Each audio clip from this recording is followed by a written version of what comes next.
Welcome to another free workplace assessment. This one has been submitted by Xenia, and Xenia is a member of the Posture Academy, i.e. a client of the online posture programs. So she knows how to adjust the workstation, but this is from a family member of hers. I don't know her name, so we will call her Elena, if that's okay for you.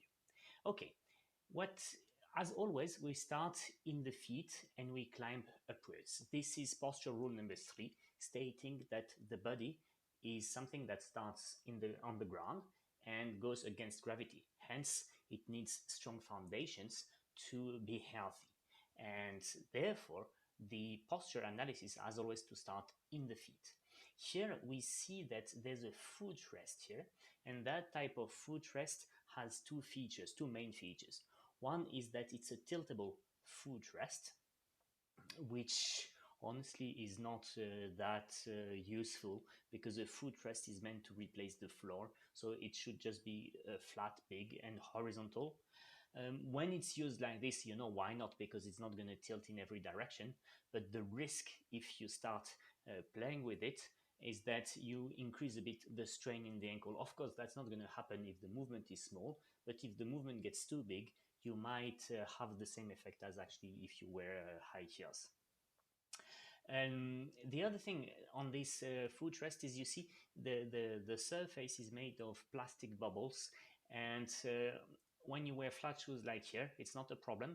But if you buy this for the office and you wear high heels in the office, you will hate it, because your heels will always be sliding on the bubbles. So in this context, not a problem to use the footrest like this.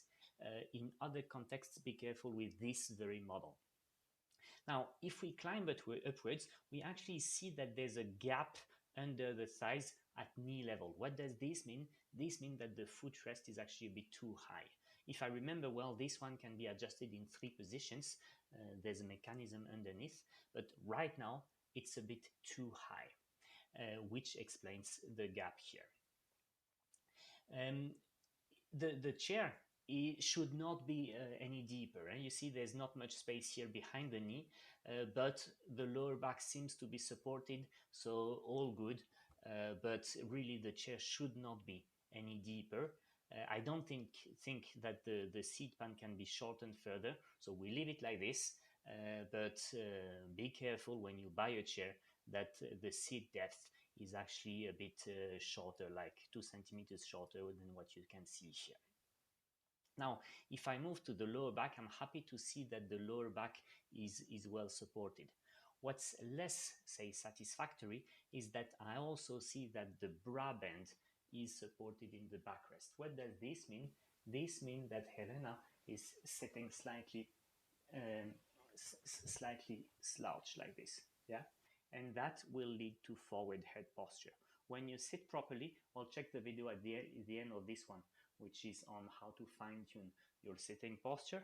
But basically the message is, when you sit well, you will have your shoulder blades at a distance from the backrest, not here. Okay, and you see that this has a massive impact on the position of the head. I think there's a link between what we said on the footrest and what we're observing in the mid-back. This link is the following. As the footrest is too high, the knee is raised, meaning that the hip joint is less than 90 degrees, or should be less than 90 degrees. And as this will be uncomfortable, well, the body will naturally react by reopening the hip joint, i.e. tilting your pelvis backwards, i.e. shifting your spine backwards. And the result of that will be that your head compensates by moving forward. The other result is that as you're going further away from your keyboard, you'll have to compensate by extending your arms forward, which is a source of neck strain. So actually, in this very case, I do believe that the recommendation that I issued earlier to lower the footrest a bit will increase the comfort in the hip joint and therefore make Elena's life easier when it comes to being slightly more forward. The next step is regarding the, if I go like this, okay, I can't see the head. I will come back to what I suspect on the head posture. But if we go down the arms, we see that the armrests are just under the elbows. In theory, why not? But the problem is here we see that the elbows are slightly spread sideways, that the armrests seem to be high, so they can create a compression here. Plus, they limit the mobility of your arms. If you look at the architecture of your arms, you see that your elbow is meant to move your hand sideways, whilst the wrist is meant to move it vertically. When you're like Elena here with a fixed point here, you can't move your elbow anymore, meaning that your elbow will do like this, that your wrist will do like this. Yeah, and this lateral deviation creates tendinitis around the forearm. So I'm not too happy to see the armrest so say supporting the elbow so much. It is because the latissimus dorsi precisely is not activated, but yeah, there is a risk of compression at elbow level and a risk of wrist deviation. However, the desk is at the right height, so I mean the height adjustments are really good. What's annoying, of course, is that Elena seems to be working on a naked laptop, meaning that basically the neck will always be flexed more than 20 degrees, or if you don't want to flex the neck too much, you'll have to extend the arms forward, and that will result in neck and shoulder strain. So here we're really talking about details of posture and how to fine-tune it.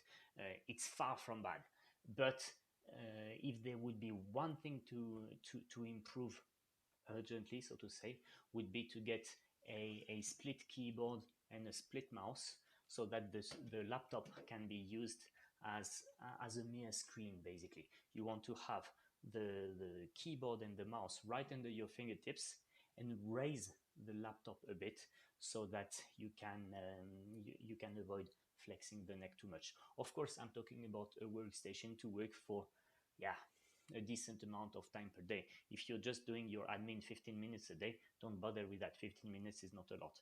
But if you work more, Now, regarding the light, what we can say from what we can see is that it's very good that the window is on the side, so it doesn't reflect on the screen. The artificial, the lamp here is on the same side as the window. I don't know what type of light there is here on the left, but generally speaking, you would try to have a light source on the right and another light source on the left, so that basically there's an equal amount of light coming from both sides. But okay, again, we're talking about details. For the rest, I think that Helena has done a good job. And we really need to remember from that the laptop story and not resting the mid back against the backrest of the chair.